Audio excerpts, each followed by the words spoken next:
Bismillahirrahmanirrahim. Dear student, in theory I will cover the topic of adulteration in crude drugs. So before starting the proper lecture, I will like to share the list of content or the study plan according to which the topic will be studied. The first one, as you can see it, I have divided the main topic into 4 main subtopics. The first one is definition of adulteration and adulterant.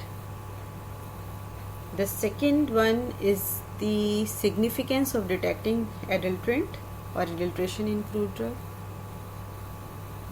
Then after discussing the significance, we will study the reasons of adulteration, that why adulteration of crude drugs have been done. We will study this. And the last but not the least, the condition or types of crude drug adulteration. It has 6 main subheadings, or you can say 6 main types of adulteration, that is inferiority, spoilage, admixture, substitution, sophistication and deterioration.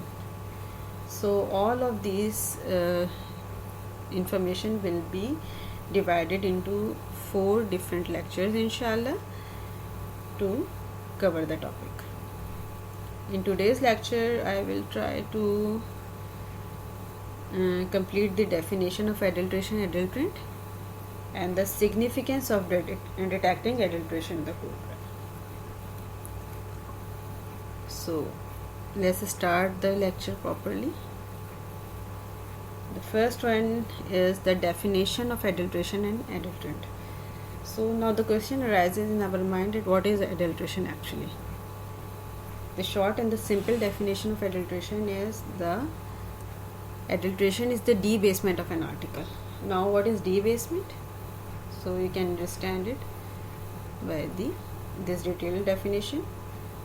That is, in adulteration, original or genuine crude drug is partially or completely substituted with other similar looking substances, but the latter is either free from or inferior in chemical and therapeutical properties. What does it mean? You can say it in Urdu, it is known as milawat. Now I think you may have got the idea that in adulteration the original crude drug is replaced with other drugs which is similar looking in morphology, as far as morphology is concerned, but the actual essence of the drug, that is the phytochemical constituent. You all know that the drug produces medicinal action due to the presence of the phytochemical constituent in it. But if the drug is adulterated, then its percentage, the quality and the quantity of the phytochemical constituent will be affected. The drug will not be pure and definitely quality will be compromised. So if the drug is devoid of its phytochemical constituent, then definitely it will not produce any therapeutic effect. So it will be useless to take the home remedy or even the herbal formulation if the raw material is adulterated. So now this adulteration which has been done, it may be deliberated, that is as an act of fraud, or it may be accidental, that undeliberately the drug become adulterated in many ways. It will be discussed in our upcoming lectures in different kind of adulteration. So all have a specific definition and a specific condition. Some are deliberate and some are accidental. We will discuss in detail later. Okay. Now proceed to the definition of adulterant. So what is adulterant? Very simple. The adulterant is the material used for the adulteration. Not every material can be used as an adulterated can be used for adulteration, but it must have some properties The first one is that it has similar morphology than the genuine drug. What does it mean? It means it should be look alike with the genuine drug, which is going to be adulterated. Then it should be cheap, because mostly the adulteration is done to increase the profit margin, especially if it is deliberated. So the adulterant must be cheap, and it must be available in larger amount, because adulteration is done on the commercial scale. So the adulterant should be present in larger quantity, so the adulteration can be done in order to increase the profit margin. The important thing is that adulteration should not be done, because if the material is adulterated, then definitely it will be devoid of its phytochemical constituent. I am repeating it again. And if the phytochemical constituent is not present, then there will be no medicinal action. Now it is important why we are studying it, or in other words, what is the significance of detecting adulteration in crude drugs. Now student, it is very important that plants play very important role in our life. Not only the medicinal plant, but we are consuming a number of edible plant as a food material or as a food condiment in our daily routine. Means we are the population which who are suffering from different kind of diseases, they used to opt crude drug as a home remedy, or they used to take the herbal formulation. But on the other hand, our general population, they are also utilizing medicinal plant as a food condiment in a smaller quantity. And if you are talking about as an eatable item like fruits, vegetable and grains, so a larger amount they are also utilized by the general population, by the human being. So if the drug is adulterated, if the plant is adulterated, then definitely it will not be pure. As I told you before, purity will be compromised, and if the drug is not pure, then definitely its quality will be degraded, isn't it? The quality will be compromised. Now I have mentioned 5 different ways in which these crude drugs are utilized. Now one by one we will discuss its utility and the outcome if the drug is adulterated. So both of these points will be covered simultaneously. The first one is the medicinal plant. Actually, medicinal plant has a direct therapeutic agent, is used as a direct therapeutic agent as a home remedy, and traditional for system of medicine or complementary and alternative system of medicine. Very simple. Like as I told you in our labs, that a number of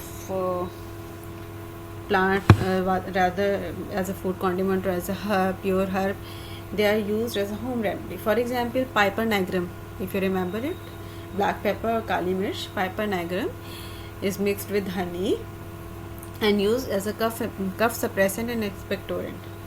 So you know, all of you know this, piperine is the major phytochemical constituent present in the piper nigrum.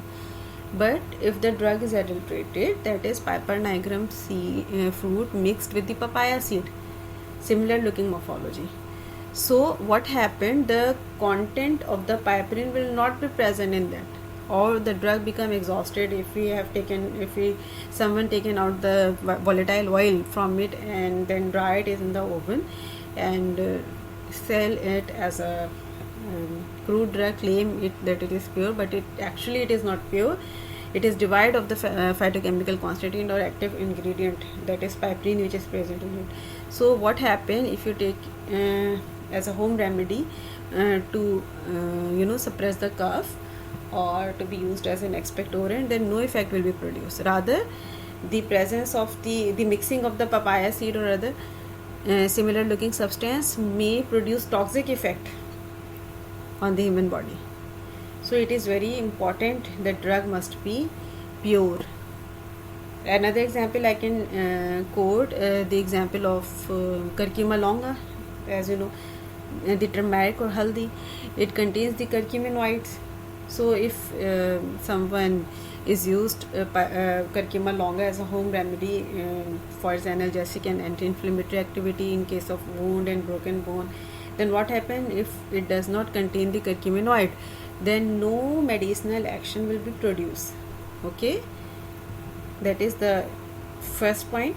If crude drug is adulterated, then it may lead to, the first point is that it may lack the desired quality and quantity of the primary and secondary metabolites, so no proper therapeutic effect will be produced, result in poor quality and medicinal product. Okay, so what happened that if I hope you understand that if the crude drug is adulterated and you are taking it as a home remedy, then there will be no benefit of taking adulterated material, rather it may produce some side effect. Now coming towards the second point, that the first one is related to the home remedy. The second is that many of us use different kind of herbal medicinal product or the herbal formulation, ready to use herbal medicinal product or herbal formulations, that is in the form of syrup, tablet, ointment, lozenges, or freeze dried extract like different kinds of joshanda, etc. So these are the ready to use herbal material, herbal formulation that are been prescribed by either any local herbal healer like Hakim or etc., or it may be taken as a self remedy. So what happened, the main important thing for the to maintain the quality of the herbal formulation is actually the quality of the herbal raw material that is being used. Herbal raw material, that is actually the crude drug. So its quality should be maintained, it should be free from the adulteration. Similarly, why? The reason is the same, that the adulterated material will not contain the phytochemical constituent. So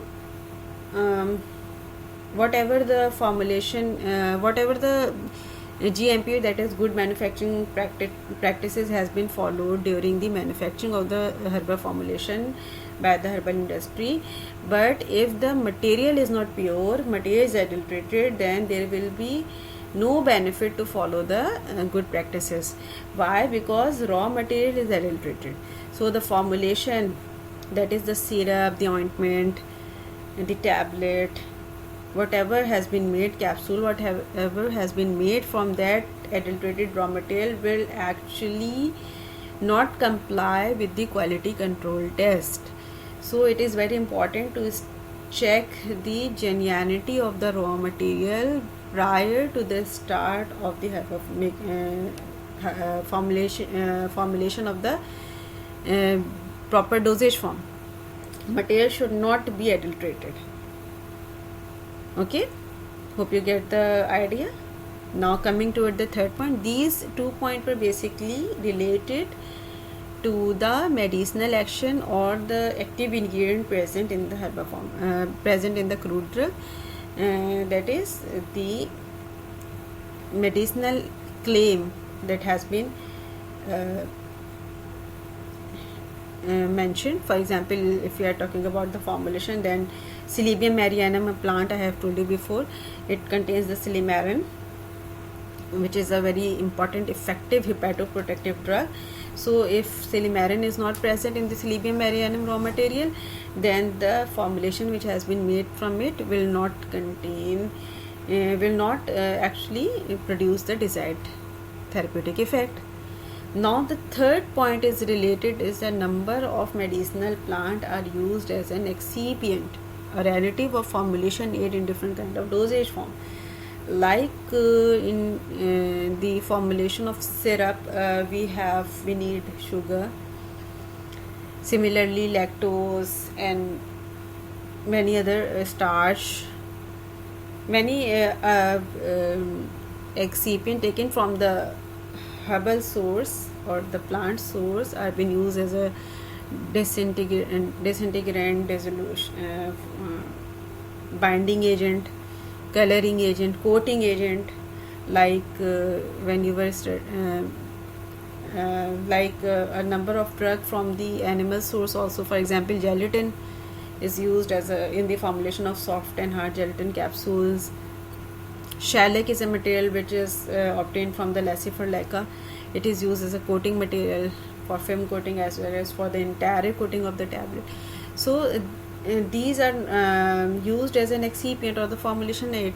So what happened if the material is adulterated? Then what happened? The pharmacokinetic of the drug will be affected. The release of the drug, the dissolution and disintegration of the drug will be affected. So the material, herbal material that are used as an excipient should also be free from adulteration, should also be checked. Its quality and purity should also be checked.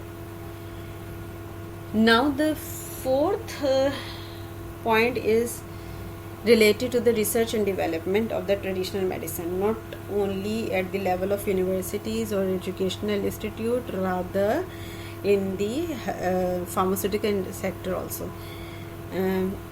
A number of drugs are been checked. Medicinal plant has been investigated to discover the new lead compound that will produce the activity against different kind of diseases. So if the starting material is adulterated and its standardization is not done properly, and the drug contains the adulterated material, definitely the result of the research will be compromised. So before starting the research, it's very important to check the drug is genuine and does not contain any adulteration in it, or the result of the research, finding of the research will be compromised. Now last but not least, the medicinal plant, definitely they may be utilized active ingredient, or it may be utilized as an excipient or research and development, but a variety of plants are there that are edible in nature. If we are talking about the herbs like Piper nigrum, Cinnamon nigrum, Phycotis ajwain, Nigella sativa, that is kalonji, zira, ajwain, and a number of other drugs that are being used as a food condiment in our daily routine. And important thing is that these are not only utilized by the patient, but the general population, they are consuming them in although in minute amount, but on daily basis as a food condiment. In our Asian cuisine especially, these herbs are used. So if these are adulterated, then definitely it may produce some toxic effect in our body. Now these are the all point why explaining why why it is important to study the adulteration in the crude drugs. Now summarize it. If crude drug is adulterated, then it may lead to, the first one is, may lack the desired quality and quantity of the primary and secondary metabolites, so no proper therapeutic effect will be produced, result in poor quality herbal medicinal products. Then if adulterated material is added in formulation as an excipient or formulation additive, then no desired action will be produced. Action regarding the pharmacokinetic of the drug or the drug release, if it is used as a binder or disintegrating agent or a coating agent. Then if it is used as a food condiment, then no beneficial effect, rather chances of toxicity to the consumer. And last one is, if it is used in research, then tremendously affect the valuable scientific work and lack of genuine data. So these are the points which are very important regarding the adulteration of the crude drug. Inshallah ta'ala, in our next lecture we will discuss the reasons why adulteration of crude drug have been done. Hope you have understand it. If you have any query, then you may ask me. Thank you for today.